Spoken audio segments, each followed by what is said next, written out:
안녕하세요. 반갑습니다. 강사 고정욱입니다. 기사로 알아보는 9월 보험 억번 전망. 이번 달엔 또 어떤 기사들에 주목해야 되는지 살펴보도록 하겠습니다. 네, 첫 번째 기사입니다. 변액보험 수익률이 100%에 육박하니까 정말 많은 돈이 몰려들고 있다라는 기사 내용입니다.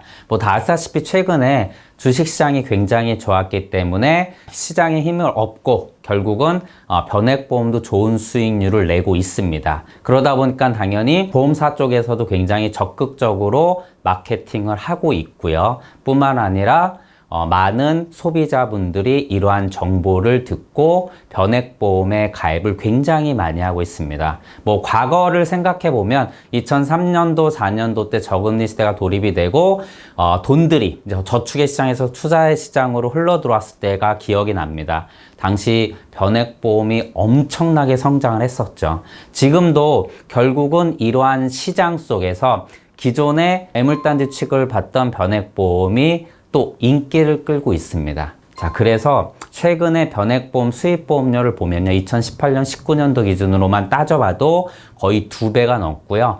최근에 1분기 실적만 따져봐도 이미 전년도 수입보험료를 넘어설 정도로 엄청난 지금 성장 그리고 모집이 되고 있다라는 것이죠. 근데 다 아시다시피 이 변액보험이라는 게 투자 상품이고 이 투자 상품은 가장 중요한 게 어떻게 보면 수익률인데 그것이 지금 너무 좋다 보니까 이러한 시장이 열리고 있는데 여기서 몇 가지 이제 우리가 짚어볼 게 있어서 이 기사 내용을 제가 갖고 왔는데요. 첫 번째는 바로 이 이전에 코로나 사태가 있었고 또 굉장히 또 뒤로 가면 어떻게 보면 변액보험이 애물단지 취급을 받게 된 계기 글로벌 금융 위기 이후에 그때 나왔던 컨슈머 리포트 그리고 이로 인한 소비자분들에 대한 굉장히 어떻게 보면 많은 공격들 그리고 불만들 이런 것들이 변액보험 시장을 굉장히 축소시켰잖아요. 그런데 지금 또 이렇게 좋은 수익률을 보이고 있고 고객분들한테 선택을 받고 있다라는 것이죠. 그래서 첫 번째 저희가 이제 강조하고 싶은 역시나 변액보험은 장기 투자 수익을 봐야 되는 거고요. 뿐만 아니라 금융위기나 코로나 같은 사태 이로 인한 시장이 악화된 것들은요. 어떻게 보면 과정이다. 이런 말씀을 좀 드리고 싶다라는 겁니다. 그리고 늘 말씀드리는 주의할 사항, 변액보험을 판매할 때 또 호재로 파는 것은 결국은 나중에 고초를 당할 수 있다. 제가 좀 이렇게 표현을 하는데요.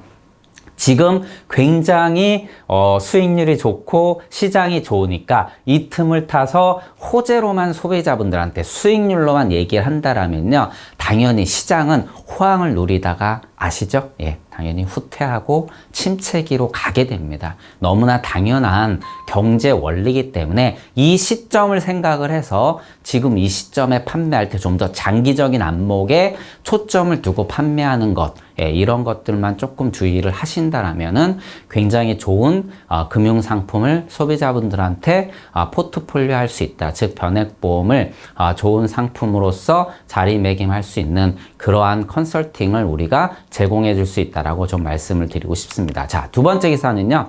자, 연금 빨리 준비하면 좋다라는 너무나 당연한 기사 내용입니다. 근데 이 기사 내용의 대부분의 기사 내용은 세제 적격연금과 비적격연금을 가지고 연금을 선택할 때 우리가 납입 단계 그리고 운용 단계 그리고 나중에 연금을 받게 되면 이제 수령 단계 이렇게 세 가지로 구분을 해서 상품을 잘 선택해라 이러한 내용이 주 내용인데요. 다 아시다시피 우리가 소득공제 과거에는 소득공제 지금 세액공제죠. 세액공제를 받는 연금은 납입 단계에서 이 부분이 가장 큰 장점이 될 것입니다. 그런데 비적격연금 같은 경우는 이런 혜택이 없죠. 하지만 나중에 운용 단계는 일단 건너뛰고 연금을 수령하는 단계에서 우리가 세액공제 받은 연금들은 다시 나중에 연금소득세를 납부하게 됩니다. 기간에 따라서 3에서 5%를 납입을 하고 또 1,200만 원까지는 분리과세가 되지만 초과가 된다라면은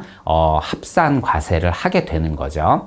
그렇지만 비과세연금, 즉 비적격연금은 나중에 수령할 때 이런 세금과는 무관하게, 즉 세금의 어떤 부담을 전혀 받지 않아도 된다라는 것이 장점입니다. 물론 이제 조건이 있죠, 다시다시피. 그리고 이제 운용 단계라는 것은 뭐냐면 연금이라는 상품 자체가 장기간 준비하다 보면 당연히 우리가 어떤 리스크가 있냐면은 내가 중도의 이 상품을 계속해서 가져가지 못하는 그러한 리스크를 분명히 갖고 있습니다. 그래서 장기 투자 상품 또는 장기 운용 상품들은요, 이 부분을 주의할 필요가 있는데, 세제 적격연금과 비적격연금이 여기에서 큰 차이가 난다. 역시나 이제 적격연금 같은 경우는 세액공제, 당연히 어떤 혜택을 주다 보니까 이에 대한 의무감이 좀 높은 거죠. 반면에 비적격연금 같은 경우는 중도에 운용하기가 좀 쉽다. 다시 말씀드리면 추납 또는 중도 인출 이런 것들이 좀 더 자유롭다. 이러한 내용이 주를 이루고 있고요. 그리고 제가 여기다가 이제 기사 내용을 보고 당연히 연금을 일찍 준비하는 것이 좋다. 뭐 너무나 당연한 것이죠. 시간에 투자란 얘기죠. 그래서 제가 간략하게 월 100만 원 10년 납입을 하고 60세 때 연금을 받는 경우로 비교를 해봤는데 30세 시작하는 것과 40세 시작하는 것, 즉 10년 먼저 시작하는 것이 결국 나중에 공시율 2% 초반대로 가정을 했을 때 약 4천만 원 좀 안 되는 돈을 더 준비할 수 있다. 또 우리가 1억을 만들려면 얼마씩 준비해야 되느냐라고 계산을 했을 때 같은 기준으로 10년 납 기준으로요.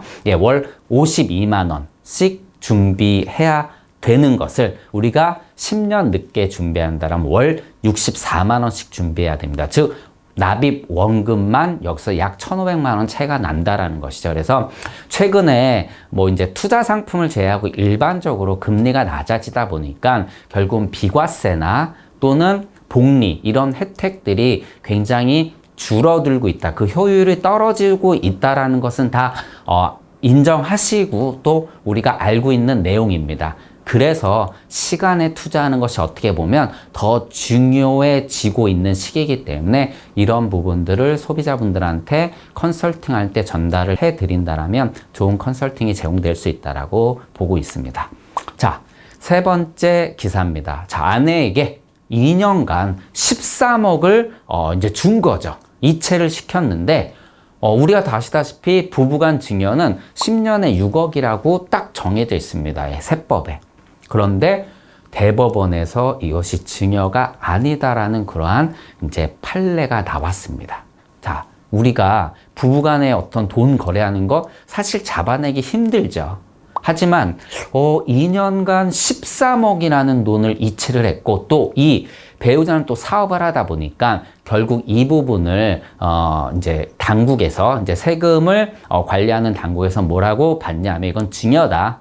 결국은 이거에 대한 세금을 내라라고 이렇게 판결을 냈는데 이 판결이 대법원 가서 뒤집혔습니다. 왜 뒤집혔냐? 결국 이것을 증빙하는 그 증빙 주체가 누구한테 있냐면 당연히 세무당국에 있고 세무당국이 이거에 대해서 세금을 부과하려면 증빙을 너희들이 해라 라고 했는데 이것을 명확하게 증빙을 하지 못했던 것이죠. 그래서 결국은 대법원 가서 뒤집혀서 결국은 증여가 아니다라는 판정을 받았다라는 그러한 내용입니다. 뭐 제가 세무 전문가는 아니지만 우리가 흔히 당연히 알고 있는 이러한 아주 큰 틀의 어떤 세법에 대해서도요, 다음과 같은 이러한 결과가 만들어질 수 있기 때문에 제가 드리고 싶은 말씀은 정말 이 분야는 전문가의 도움을 받아서 소비자분들의 어떤 세금을 절세해주는 그러한 효과를 높일 수 있고 그리고 우리가 생각한 거랑 다른 결과가 지금처럼 만들어질 수 있기 때문에 함부로 이 부분을 우리가 평가하면 안 되겠다. 뭐 이런 좀 말씀을 드리고 싶은 겁니다. 그리고 이 기사 내용에 또 어떤 기사를 같이 다뤘냐면 아내 이제 복권 당첨금으로 남편이 이제 아파트를 샀습니다. 즉 어떻게 보면 당첨금을 받았는데 그게 한 사람 계좌로 들어갔을 거 아닙니까? 뭐 남편이든 아내든 들어갔는데 그 상대편이 이 돈을, 당첨금을 갖고 아파트를 샀는데 이걸 또 증여로 세무당국이 본 건데 이건 증여가 아니다라고 판정을 한 거죠. 다시 말씀드리면 부부 공동재산으로 볼 수가 있기 때문에 돈이 오고 간 거가 중요한 것이 아니라 복권 당첨금 자체가 공동재산으로 판단할 수 있기 때문에 그 반에 해당하는 금액까지는 증여로 볼 수 없다. 뭐 이러한 이제 판례가 나왔다라는 내용입니다. 그래서 뭐 정리를 하자면 앞서 말씀드린 것처럼 정말 세금은 저희가 일반적으로 갖고 있는 이러한 어떤 기준과는 정말 다른 여러 가지 어떤 전문가들의 손길이 들어가게 되면 컨설팅이 들어가게 되면 많이 바뀔 수도 있다라는 이러한 부분을 갖고 고액자산가분들의 컨설팅 같은 것들을 할 때 참고했었으면 하는 그런 바람으로 이 기사를 한번 갖고 와봤습니다. 자, 다음 기사는요. 스쿨존에서 과속하면 보험료가 최대 10% 오른다라는 그러한 헤드라인의 기사 내용입니다. 자, 사고가 나면 보험금이 오르는 거 당연한데 이제는 고통법규를 위반해도 보험료가 오른다라는 것이죠. 결국 최근에 말 많았던 내용들, 우리 서울 시내에서 50km 이하로 달려라, 또는 시내 속도 제한이라든가 스쿨존 속도 이런 것들 때문에 굉장히 답답한 분도 있고 또 안전하게 해야 된다라는 이러한 공방들이 많이 있는데 중요한 건 우리가 바꿀 수 없기 때문에 따라가야 되는 거고 이러한 내용도 우리가 안다라면 소비자분들한테 당연히 전달해 드릴 필요가 있는데 자, 스쿨존 속도 위반과 그리고 횡단보도 정지 위반 이 부분에 대해서 결국은 보험료, 자동차 보험료 활증으로 이어질 수 있다는 내용입니다. 자, 둘 다 최고 10%까지 보험료가 활증이 되는데요. 자, 스쿨존 속도 위반은 자, 1회부터 바로 적용이 됩니다. 5%, 그 다음에 이상 이제 초과하게 되면 10% 보험료 활증이 적용을 받고요. 그리고 그 횡단보도 이제 신호 위반 같은 경우는요. 자, 처음엔 조금 이제 봐주는 거죠. 그렇죠. 보행자가 없어도 횡단보도의 그 신호를 위반해서 예를 들어서 우리가 횡단보도 있는 경우 우회전하는 경우 그냥 사람이 없다 이렇게 지나치는 경우가 있지 않습니까? 이제 이게 안 된다. 그런데 이거를 위반하게 되면 이제는 어떻게 된다? 보험료도 활증하게 된다. 그래서 자, 첫 번째는 봐주지만 2, 3회까지는 5% 그리고 초과가 되게 되면 여기도 10%까지 보험료가 활증이 된다는 내용입니다.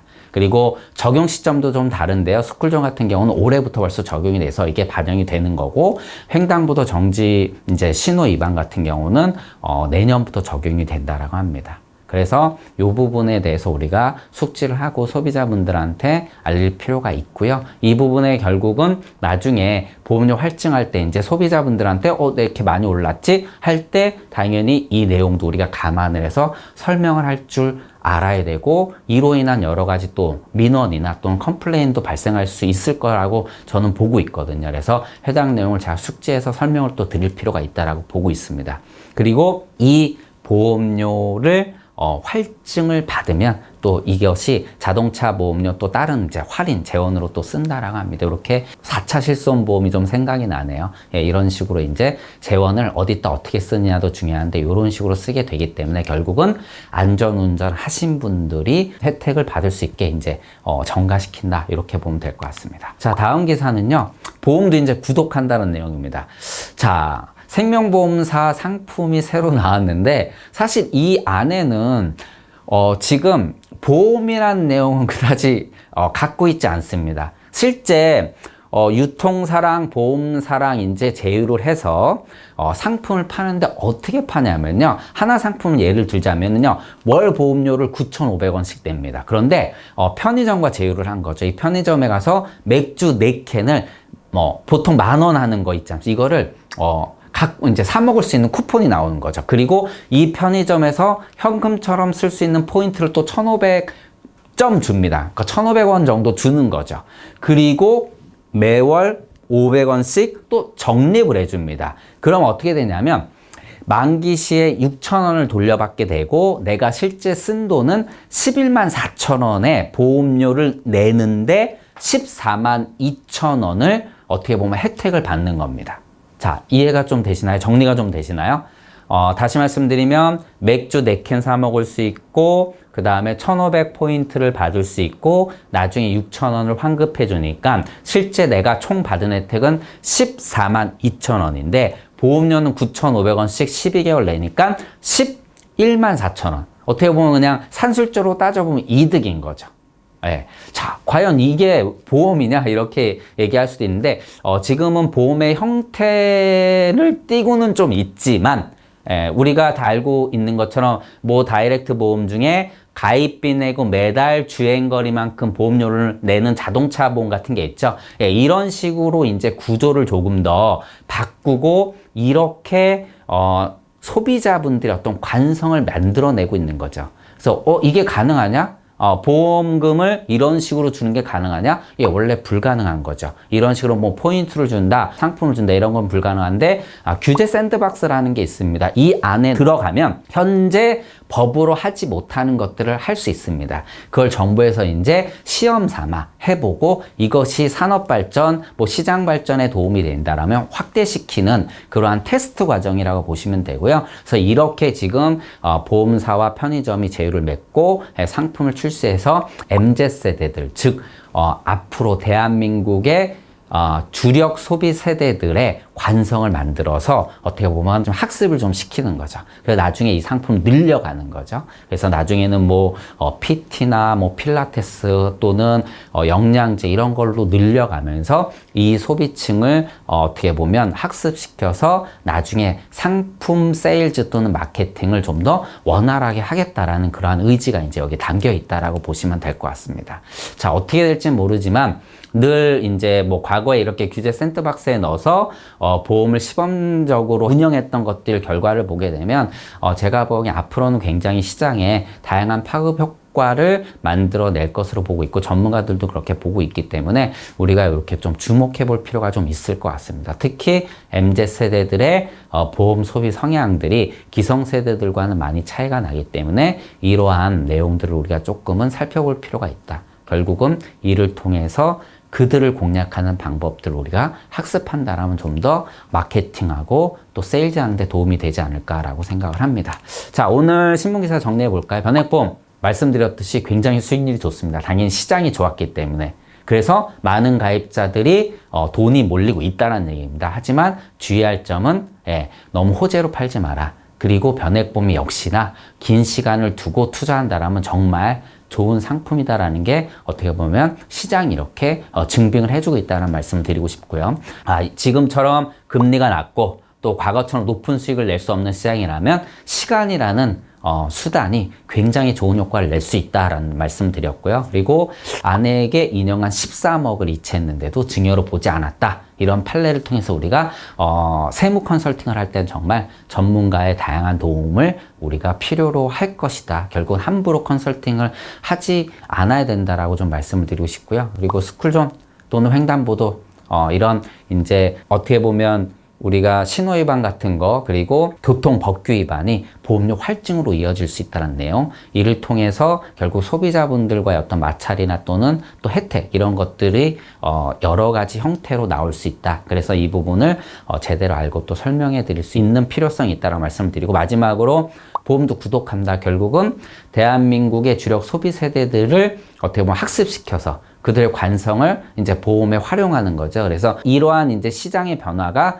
어떻게 되어 가는지를 우리가 바라보아야 되고, 이걸로 저희도 학습을 해서 결국은 이러한 소비자분들한테 어떻게 보험을 팔 것인가를 도출해내는 것이 저희들한테도 숙제가 되고 또 도움이 될 것으로 보입니다.